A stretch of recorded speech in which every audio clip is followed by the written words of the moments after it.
Good morning, students. Today we are going to start the financial activity. In the last lecture, we have discussed the investing activity. बच्चे हम financing activity के बारे में discuss कर रहे हैं. Investing activity के अंदर हमने ये टॉपिक डिस्कस किया था कि इन्वेस्टिंग एक्टिविटी में हमें सिर्फ और सिर्फ जो फोकस करना है वो फिक्स्ड एसेट्स के ऊपर करना है. लाइक जब हम ऑपरेटिंग एक्टिविटी क्रिएट कर रहे थे तो ऑपरेटिंग एक्टिविटी में तो हम दोनों एसेट्स और लाइबिलिटी का ट्रीट करके चल रहे थे, दोनों को चेक करके चल रहे. जब इन्वेस्टिंग एक्टिविटी हमने डिस्कस किया तो वहां पर हमने फिक्स्ड एसेट्स के बारे में डिस्कस किया था. मतलब फिक्स्ड एसेट्स हमारी इंक्रीज हो रही हैं या डिक्रीज हो रही हैं ये चेक करके चले थे. अब financing activity, in the first lecture we have discuss that in the financing activity. जब हम फाइनेंसिंग एक्टिविटी के बारे में पढ़ेंगे, हमने फर्स्ट लेक्चर में डिस्कस किया था कि फाइनेंसिंग एक्टिविटी में हमें सिर्फ और सिर्फ अपने पैसे के बारे में देखना है. मतलब जब हम कोई बिजनेस स्टार्ट करना चाहते हैं, हम अपने बिजनेस को कैरी करना चाहते हैं या कंटिन्यू रखना चाहते हैं, तो हमें कैश की नीड होगी. तब हम ये चेक करके चलते हैं कि वो कैश हमारा खुद का होगा, सेल्फ होगा या बोरोड होगा. तो कितना सेल्फ होगा, कितना बोरोड होगा, इस तरह से हम ट्रीटमेंट करके चलते थे. फाइनेंसिंग एक्टिविटी हमें इसके बारे में बताती है. अब जब हम फाइनेंसिंग एक्टिविटी का ट्रीट करके चलेंगे तो हम लाइबिलिटीज के बारे में डिस्कस करेंगे कि हमारी लाइबिलिटी इंक्रीज हो रही है या डिक्रीज हो रही है. लाइक एज शेयर्स की वैल्यू चेक करेंगे या फिर हम अपने डिबेंचर्स की वैल्यू चेक करके चलेंगे. मतलब ज्यादातर जो फोकस रखना है, जैसे इन्वेस्टिंग में हम फिक्स्ड एसेट्स के ऊपर फोकस रख के चलते थे, ऐसे ही फाइनेंसिंग एक्टिविटी में हम किसके ऊपर रख के चलेंगे, लॉन्ग टर्म बोरोइंग्स के ऊपर फोकस करके चलेंगे, या फिर कह सकते हो आप नॉन करंट लाइबिलिटी के चेक करके चलेंगे. ठीक है, देखो हमारी स्लाइड्स के अकॉर्डिंग कहता है फाइनेंसिंग एक्टिविटी का मीनिंग लिखा. डेफिनेशन के according financing activity are the transactions of business events that affect the long term liabilities and equity. आ गया यहाँ पे देखो कि जो फाइनेंसिंग एक्टिविटी है वो अफेक्ट करती है, किसको अफेक्ट कर रही है, long term liabilities and equities को. इस तरह से अफेक्ट करती है हमें. In other words, financing activity are the transactions with creditors और investors used to fund either the company operations or the expansions. ये बात भी आ गई. अभी हमने ये डिस्कस किया था कि फाइनेंसिंग एक्टिविटी के अंदर हम ये चीजें डिस्कस करके चलते हैं कि हमें जो पैसा है हम खुद का यूज करेंगे, सेल्फ होगा या हमारा बोरोड होगा. तो इसने भी यही लिखा कि फाइनेंसिंग एक्टिविटी हमें लॉन्ग टर्म लाइबिलिटीज और इक्विटी के बारे में तो बताती है, साथ में investors use to fund either the company operations. मतलब जो हमारा पैसा आएगा वो हमें कहाँ यूज करना है, ऑपरेशंस में यूज करना है, एक्सपेंशंस में यूज करना है, किस तरह से यूज करना है, ये फाइनेंसिंग एक्टिविटी हमें बता के चलती है. After then these transactions are the third set of the cash activity. तीसरे नंबर की थी, फर्स्ट हमारी क्या थी, ऑपरेटिंग थी, next one is a investing and last one is a financing. तो ये तीसरे नंबर की एक्टिविटी है हमारी, displayed on the statement of the cash flow, जो कैश फ्लो स्टेटमेंट में शो की जाती है तीसरे नंबर पर. ठीक है, आगे देखिए. देखो, financial activities, all activities related to cash inflow or outflow, that is a money entering or the leaving a company. पैसा आ रहा है और जा रहा है इन ऑर्गेनाइजेशन और ए पर्सन. कहता है कंपनी, पर्सन, ऑर्गेनाइजेशन, गवर्नमेंट हो सकती है. कैश इनफ्लो लगाया, यूज होगा, आउटफ्लो हो रहा है हमारा. नेक्स्ट स्लाइड देखिए. देखो, फाइनेंसिंग एक्टिविटी के अंदर इस तरह से ट्रीट करके चलते हैं. फाइनेंसिंग एक्टिविटी के अंदर issue of capital, issue of debentures, repayment of debenture, dividend payments, इस तरह से. अगर आप एक प्रॉपर फॉर्मेट की तरह इसको आइटम्स लिखना चाहो तो आप लिख सकते हो बच्चे. देखो, cash flow from financing activity. देखो, first issue of shares and debentures. देखो बच्चे, जब हम इशू करते हैं किसी चीज को तो हमारे पास पैसा आता है. लाइक टेक एन एग्जांपल, 2005 में और 2006 का डाटा था. इक्विटी शेयर्स का बैलेंस गिवन है. 2005 में था 5 लाख, 2006 में था 6 लाख. इंक्रीज हो रहा है. 1 लाख हमारे पास आया या गया, मतलब कैश का इनफ्लो हुआ या आउटफ्लो. 1 लाख इंक्रीज हो रहा है हमारे पास, 2005 में 5 लाख था, 2006 में 6 लाख है, तो 1 लाख क्या हो रहा है, इंक्रीज हो रहा है, that is a cash inflow. अगर कैश इनफ्लो होगा तो क्या करेंगे, प्लस करके चलेंगे। तो अब यहाँ पे लिखता है कि अगर इनफ्लो कब होगा, जब हम अपने शेयर्स का क्या करते हैं, जब हम अपने शेयर्स को इशू करते हैं तो कैश का क्या होता है, इनफ्लो होता है। तो आप लिख सकते हैं कि issue of shares and debentures, plus करेंगे। Next one is issue of long term borrowings. मतलब अगर आपको क्वेश्चन में लॉन्ग टर्म बोरोइंग्स का बैलेंस जो है वो बढ़ता हुआ दिखा रखा है, सेम एज 2005 और 6 से इंक्रीज हो रहा है आपका बैलेंस, तो आप क्या करोगे, प्लस करके चलोगे। Next one is interest paid on debenture. Same हमने इसके अंदर क्या डिस्कस किया था,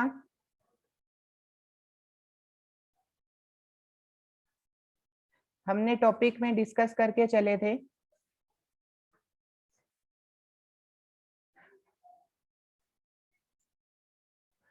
हमने डिस्कस किया था बच्चे कि अगर हम इन्वेस्टिंग एक्टिविटी क्रिएट कर रहे हैं तो इन्वेस्टिंग एक्टिविटी के अंदर हम इंटरेस्ट रिसीव वाली आइटम्स लेते हैं, डिविडेंड रिसीव वाली आइटम्स लेते हैं, या रेंट रिसीव वाली आइटम्स लेते हैं। जब हम फाइनेंसिंग एक्टिविटी क्रिएट करेंगे तो फाइनेंसिंग एक्टिविटी में रिसीव की जगह पेड वाली आइटम्स आ जाएंगी, like as interest paid, dividend paid, rent paid. ठीक है, same interest paid, dividend paid and rent paid. Okay,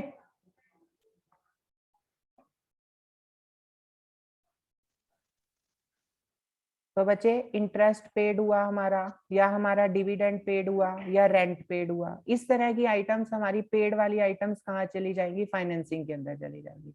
ठीक है, फिर या फिर एक हमने टॉपिक डिस्कस किया था ऑपरेटिंग के अंदर, एक क्वेश्चन में हमें बैंक ओवरड्राफ्ट के बारे में बताया गया था। बैंक ओवरड्राफ्ट, बैंक ओवरड्राफ्ट या वर्ड आ जाए हमारे सामने कैश क्रेडिट, हमने वहां पे डिस्कस किया था कि बैंक ओवरड्राफ्ट और कैश क्रेडिट का ट्रीटमेंट ऑपरेटिंग एक्टिविटी में नहीं किया जाता, बैंक ओवरड्राफ्ट और कैश क्रेडिट का ट्रीटमेंट फाइनेंसिंग एक्टिविटी में किया जाता है, ये हमने डिस्कस किया था। तो बैंक ओवरड्राफ्ट और कैश क्रेडिट, 2005 में मेरे पास बैंक ओवरड्राफ्ट का बैलेंस 10 लाख था, 2006 में मेरे पास बैंक ओवरड्राफ्ट का बैलेंस 12 लाख था। इसका मतलब मैंने 2 लाख रुपए का लोन और लिया, मेरे पास बिजनेस में तो कैश का इनफ्लो हुआ ना, फाइनेंसिंग एक्टिविटी या हम कैश फ्लो एक्टिविटी में अपने बिजनेस के इनफ्लो और आउटफ्लो को चेक कर रहे हैं। तो जब हम इसके बारे में डिस्कस कर रहे हैं कि पहले 10 लाख थे हमारे पास, फिर 12 लाख हुए, तो 2 लाख का तो हमारे पास इनफ्लो हुआ, तो इसका मतलब अगर बैंक ओवरड्राफ्ट का बैलेंस आपका इंक्रीज होगा तो आप कैश का इनफ्लो होगा तो क्या करेंगे, प्लस करके चलेंगे। अगर बैंक ओवरड्राफ्ट का बैलेंस आपका डिक्रीज होगा तो आप उसे क्या करके चलेंगे, माइनस करके चलेंगे। ठीक है, तो ये आपका next point, increase in the bank overdraft और डिक्रीज इन बैंक ओवरड्राफ्ट। अगर इंक्रीज हो रहा है तो आप उसे प्लस कीजिए, और अगर डिक्रीज हो रहा है तो आप उसे क्या कीजिए, माइनस कीजिए। ठीक है, ये हमारी फाइनेंसिंग एक्टिविटी का फॉर्मेट था।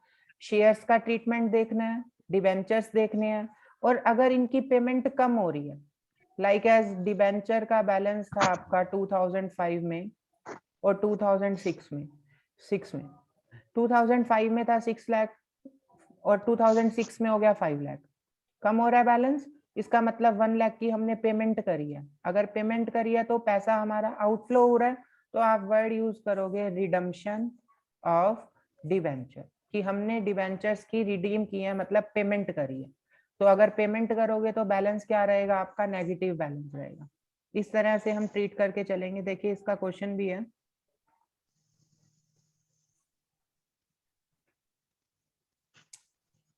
देखो बच्चे, हमने क्वेश्चन चेक किया, हमारे पास दो डाटा गिवन थे, 2017 का और 2018 का। हमने क्वेश्चन रीड किया, इक्विटी शेयर्स का बैलेंस गिवन था हमें 6 लाख था, फिर 8 लाख हुआ। प्रेफरेंस शेयर्स का बैलेंस गिवन था 2 लाख, फिर 0। नेक्स्ट वन इज डिबेंचर्स का था 0 to 1 लाख हो रहा है। एडजस्टमेंट्स रीड करी इससे रिलेटेड, कहता है equity shares were issued at A premium 15%। Equity share हम 15% प्रीमियम पे इशू कर रहे हैं। प्रेफरेंस शेयर रिडीम कर रहे हैं 5% पे। 14% debentures were issued at a discount 1%।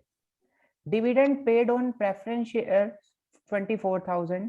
Interest paid on debenture 14,000। Underwriter commission दे रखा है इक्विटी शेयर्स पर 1,10,000। प्रपोज डिविडेंड दे रखा है 2 इयर्स का। अब हमने क्वेश्चन स्टार्ट किया। सबसे पहले हमें इक्विटी शेयर्स दे रखे थे। इक्विटी शेयर से रिलेटेड अगर क्वेश्चन में कोई भी एडजस्टमेंट है तो उसका ट्रीटमेंट हम साथ के साथ करके चलेंगे। तो हमने लिखा cash flow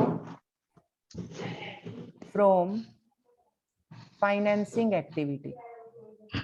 cash flow from financing activity, सबसे पहले इक्विटी शेयर्स आए। इक्विटी शेयर्स का बैलेंस जो है हमारा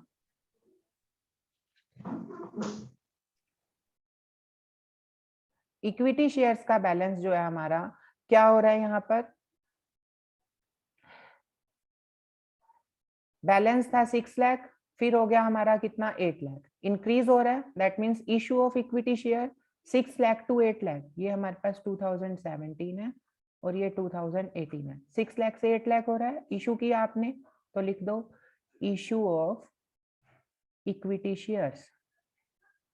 कितने के इशू करे? 2 लाख के। 2 लाख के इशू करे।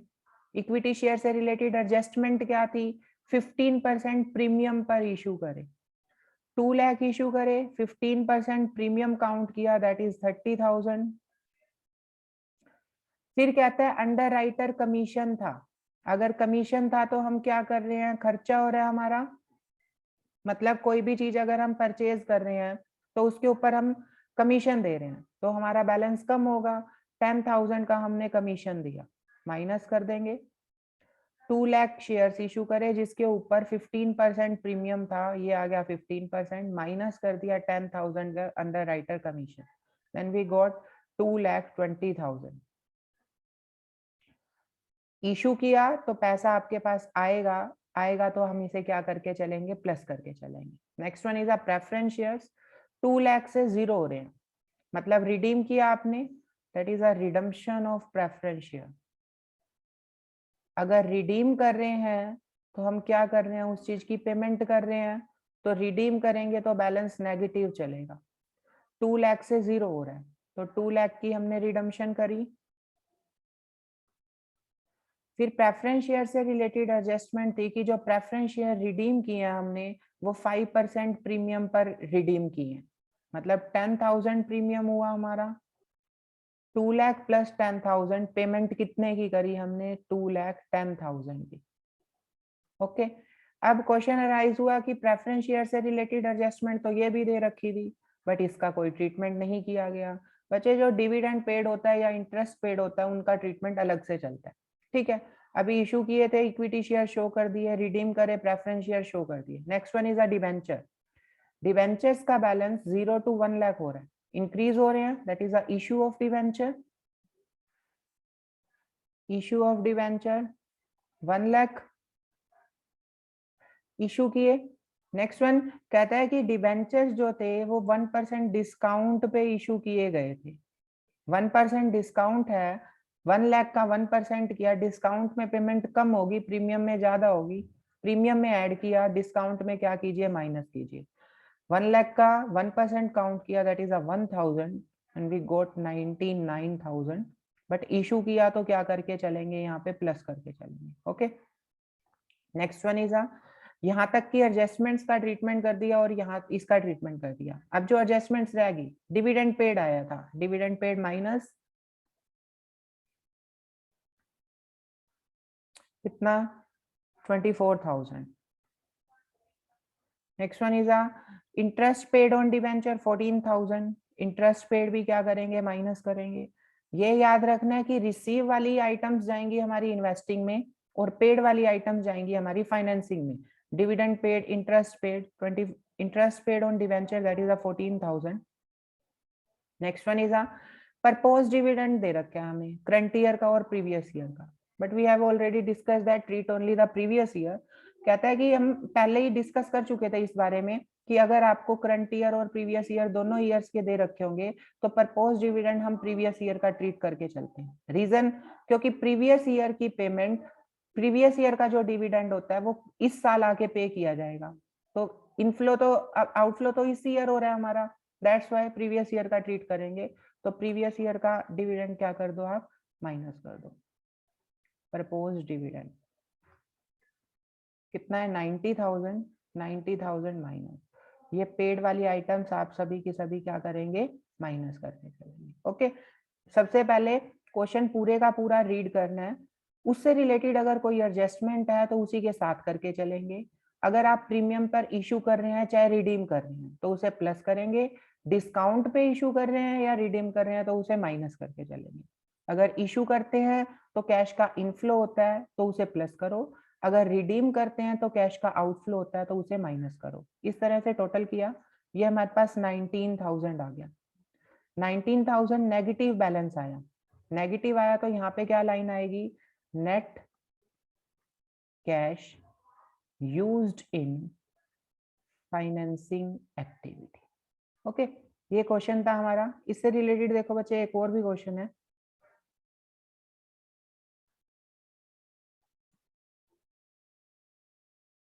देखो अब क्वेश्चन रीड किया हमने, क्वेश्चन के अंदर स्टार्टिंग से रीड किया, कहता है कि इक्विटी शेयर्स का बैलेंस है 20 लाख टू 30 लाख।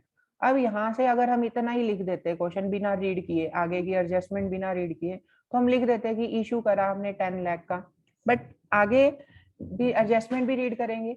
आगे लिखता है डिबेंचर्स का बैलेंस 3 लाख से 0 हो रहा है, 10% डिबेंचर है 0 to 5 लाख हो रहे हैं, बैंक ओवरड्राफ्ट है 1 लाख to 80,000 हो रहे हैं। एडजस्टमेंट रीड करी, एडजस्टमेंट में लिखता है during the year 17 and 18 X Limited issued the bonus shares in the ratio 2:1 by the capitalizing reserve। कहता है कि उसने शेयर्स इशू करे, जो बोनस शेयर्स होते हैं, बोनस शेयर्स का मतलब होता है कि एक कंपनी जब अपने शेयर होल्डर्स को, इक्विटी शेयर होल्डर्स को सबसे पहले शेयर्स इशू करती है और फ्री में, उसके बदले उसका कोई चार्ज नहीं करती। अगर फ्री में इशू कर रही है तो एक बात सोचो कि अगर पैसे के बिना इशू किया तो ना तो कैश का इनफ्लो हुआ और ना कैश का आउटफ्लो हुआ। अगर फ्री में इशू करा ना तो पैसा हमारे पास आया ना पैसा हमारे पास से गया। तो कहते हैं अगर इस तरह का कोई बोनस शेयर इशू किया जाता है तो वो कैश के ऊपर कोई इफेक्ट नहीं डालता। अगर कैश के ऊपर कोई इफेक्ट नहीं डालता तो ये सोचो कि क्या हम उसको कैश फ्लो में शो करेंगे, नहीं करेंगे, क्योंकि हम पहली डेफिनेशन में ये सीख के आए थे कि कैश फ्लो के अंदर कैश से रिलेटेड आइटम्स आनी है। अब बोनस शेयर्स फ्री में इशू कर रहे हैं, पैसा लग नहीं रहा, तो उसका मतलब हम उसको फ्री में इशू कर रहे हैं, पैसा लग नहीं रहा, तो हम उसका कोई भी ट्रीटमेंट कैश फ्लो स्टेटमेंट में नहीं करके चलेंगे। देखो इससे रिलेटेड लाइन भी लिख रखी है, कहता है कि जो बोनस शेयर्स हैं are issue to existing equity shareholders. Existing shareholders मतलब कि जो शेयर होल्डर्स ऑलरेडी वहां पे काम कर रहे थे उन्हें इशू किए गए, विदाउट चार्जिंग एनी अमाउंट, उसके बदले कोई भी चार्ज नहीं किया गया, फ्री में इशू किए गए। Hence bonus share are not shown in the cash flow statement, इसीलिए बोनस शेयर्स को कैश फ्लो स्टेटमेंट में शो नहीं किया जाता। मतलब जो सबसे पहले प्रेफरेंस होती है वो इक्विटी शेयर होल्डर्स को दी जाती है बोनस शेयर्स की। कंपनी के प्रॉफिट्स इकट्ठे हुए होते हैं, वो प्रॉफिट डिस्ट्रीब्यूट करने की बजाय जो शेयर उसको शेयर्स में कन्वर्ट कर देती है और वो शेयर्स फ्री में इशू कर देती है। प्रॉफिट भी किसका है, शेयर होल्डर्स का, तो प्रॉफिट नहीं दिया बजाय किसके, शेयर्स के, तो शेयर्स इशू कर दिए, तो फ्री में इशू करे, कैश का कोई फ्लो नहीं हुआ, दैट्स व्हाई इसको कैश फ्लो में शो नहीं किया जाता। अब लाइन थी यहाँ पे कि बोनस शेयर्स इशू करे किसके बदले, इक्विटी शेयर्स के बदले। यहाँ पे दिख रहा था कि 10 लाख के शेयर्स इशू किए गए हैं, वैसे तो हम इशू को क्या करते, माइनस प्लस कर देते, बट यहाँ पर कोई ट्रीटमेंट नहीं होगा इसका, मतलब 10 लाख का कोई ट्रीटमेंट नहीं किया जाएगा। वाई, क्योंकि यहाँ पे हमने जो इशू किए हैं वो कौन से शेयर्स इशू करे हैं, बोनस शेयर्स इशू करे हैं, तो इसीलिए इस इक्विटी शेयर्स का कोई ट्रीटमेंट नहीं किया जाएगा। नेक्स्ट लाइन आ कहता है डिबेंचर्स थे 3 लाख से 0 हो रहे हैं।